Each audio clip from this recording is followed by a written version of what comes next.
Hello friends, good morning. Screen पर आप जो कॉपी देख रहे हैं वो इस बार के हिंदी माध्यम के टॉपर रवि कुमार सिहाग की कॉपी है। इनके जीएस पेपर 4 को हमने लिया है क्योंकि इन्हें इस बार जीएस 4 में ही सबसे अधिक 117 अंक प्राप्त हुए हैं। मार्केट हमने ऑलरेडी साझा कर दी है आपके साथ। इसकी पीडीएफ अगर आप चाहते हैं तो दृष्टि आई की वेबसाइट से डाउनलोड सेक्शन में जाकर टॉपर्स कॉपी से आप डाउनलोड कर सकते हैं। इस कॉपी के माध्यम से आप ये जान सकते हैं कि टॉपर उन्हीं प्रश्नों को उत्तर को किस तरीके से अलग करते हैं या वैल्यू एडिशन करते हैं जिन्हें उन्हें औरों की तुलना में 2 से 3 अंक अधिक प्राप्त होते हैं। प्रश्न है कि लोक सेवा कल्याणकारी राज्य का मूल उद्देश्य है। इस कथन के संदर्भ में उन लोक सेवा मूल्यों का विस्तृत विवरण कीजिए जिनकी सभी लोक सेवकों की आकांक्षा करनी चाहिए। महात्मा गांधी के अनुसार प्रशासन के द्वार पर आया कोई भी नागरिक प्रशासन के अधीन नहीं है बल्कि प्रशासन उसके अधीन है। गांधी जी के इस कोटेशन के साथ इन्होंने उत्तर की शुरुआत की है। इसके बाद भारतीय प्रस्तावना में वर्णित हम भारत के लोग का उल्लेख किया है, किसी प्रतिपाद को घोषित कर दी। इसके बाद लोक सेवा के मूल्यों को, जो कि सबको पता होता है जो मुख्य परीक्षा देने जा रहा है, उसका उल्लेख किया, लेकिन साथ ही साथ वैल्यू एडिशन जो है एक एक उदाहरण इन्होंने सभी में समावेशित किया है। जैसे मनसा वाचा कर्मणा, इसमें उदाहरण इन्होंने दिया है टीएन सेशन के सत्यनिष्ठा का, जो कि पूर्व चुनाव आयुक्त रह चुके हैं, मुख्य चुनाव आयुक्त। इसके बाद संवेदना में इन्होंने उदाहरण दिया है आर्मस्ट्रॉन्ग का, जिन्होंने निम्न वर्गों के लिए सड़क का निर्माण कराया था क्राउड फंडिंग के जरिए। इसके बाद गैर पक्षपात, हमेशा वस्तुनिष्ठ आधारों पर बिना पूर्वाग्रह के निर्णय लेना, जैसे न्यायपालिका को आप इसमें रख सकते हैं। इसके बाद अपनी सेवा या पद को मालिक के बजाय सेवा के अवसर के रूप में समझना चाहिए। दृढ़ता, जुझारूपन बनाए रखते हुए विपरीत परिस्थितियों में भी हौसला बनाए रखना चाहिए। फिर उन्होंने एक तेलंगाना के आईपीएस ऑफिसर को कोट किया है, इन्होंने मॉब लिंचिंग पर लगाम लगाने के क्षेत्र में अच्छा प्रयास किया था। राजनीतिक तटस्थता होनी चाहिए। इनके लिए जो मुख्य मांग करती है, जैसे चुनाव आयुक्त हो गया, कोई कैग हो गए, ऐसी संस्थाएं राजनीतिक तटस्थता की मांग करती हैं। प्रशासनिक व्यवहार समाज की समान संस्कृति की एक उप संस्कृति है। समालोचनात्मक परीक्षण कीजिए। प्रशासनिक व्यवहारों से तात्पर्य प्रशासन द्वारा अपने संगठन, प्रशासन का दर्शन एवं अपने नागरिकों के प्रति किए जाने वाले व्यवहारों के समुच्चय से है। यह प्रक्रिया बहुत हद तक सामान्य संस्कृति से प्रभावित होती है, जैसे भारतीय संस्कृति पैट्रियार्की है, सामंतवादी मूल्य, जाति व्यवस्था, अभिजात्य वर्ग। प्रशासन में पुरुष प्रधानता, सर की कल्चर है, यहाँ पे बड़ों पदों पर उच्च जातियाँ, सूट बूट का कल्चर। यानी कि आप देख सकते हैं कि इन्होंने डायग्राम के माध्यम से सारी चीज़ों को बताने की कोशिश की है। इसके बाद इन्होंने अमेरिकी प्रशासन, जापानी प्रशासन से तुलना भी की है। यानी कि आप देख सकते हैं कि सामान्य प्रश्न के उत्तर में किस तरीके से वैल्यू एडिशन किया जा सकता है।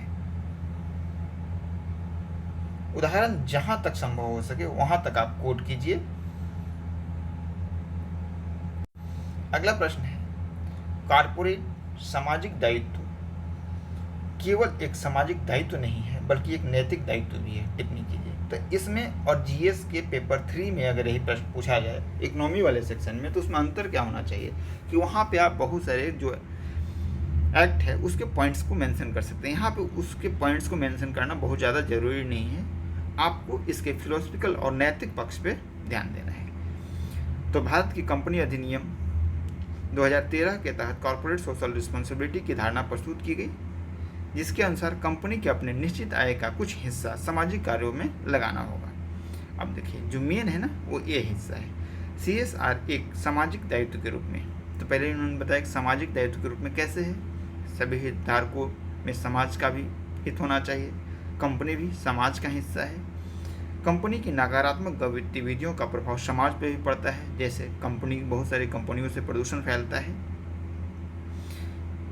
अब नैतिक पक्ष क्या है, यह पृथ्वी सबकी है, केवल एक व्यक्ति या कंपनी की नहीं है। गांधी जी के ट्रस्टीशिप सिद्धांत का उल्लेख कर सकते हैं। किसी एक का लाभ दूसरे की हानि बन सकता है, हर व्यक्ति साध्य साधन नहीं है। इसके बाद इन्होंने कांट के अनुसार कर्तव्य पालन केवल कर्तव्य पालन के लिए ही होना चाहिए, कंपनी के समाज के प्रति जो कर्तव्य है, परोपकार, दान, संवेदना, सामाजिक न्याय जैसे नैतिक मूल्यों की खातिर भी यह सही है। बिल गेट्स का बिल एंड मेलिंडा फाउंडेशन इसका एक उदाहरण है। गांधी जी ने बिना नैतिकता के व्यापार को पाप की संज्ञा दी है। 7 सिंस ऑफ गांधी का आप उल्लेख कर सकते हैं। गुरु नानक जी दूसरों की सेवा में सच्चा सौदा है।